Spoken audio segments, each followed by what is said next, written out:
সূর্যের প্রচন্ড তাপে মাথার মগজগুলো গলে গলে নাকের ছিদ্র আর কানের ছিদ্র দিয়ে বেয়ে বেয়ে পড়বে। হুফাতান উরাতান মুশাতান গুরলা, পায়ে দেওয়ার মতো কারো জুতা থাকবে না।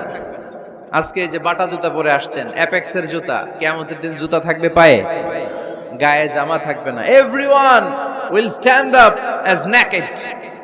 There is no dress, no costume, no garment in their body. দেহে কোনো পোশাক নাই, পেটে খাবার নাই, পায়ে জুতা নাই, সূর্যটা মাথার কাছে, তৃষ্ণায় জিহ্বাটা বের হয়ে নাভি পর্যন্ত ঝুলতে থাকবে।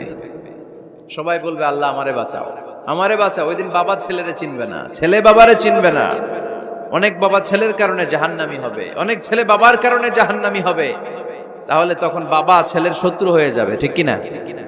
তাহলে কোরআন সাধারণত বলল কিছু কিছু জিনিসের প্রতি মানুষের আকাঙ্ক্ষা জনমভর, এর মধ্যে অন্যতম হলো সন্তান সন্ততি। এই সন্তান কখনো হয়ে যায় জিনা মানে সৌন্দর্য, আবার এই সন্তান কখনো হয়ে যায় ফিতনা মানে পরীক্ষা, আবার এই সন্তান কখনো হয়ে যায় আদুয়া মানে শত্রু, ঠিক কিনা?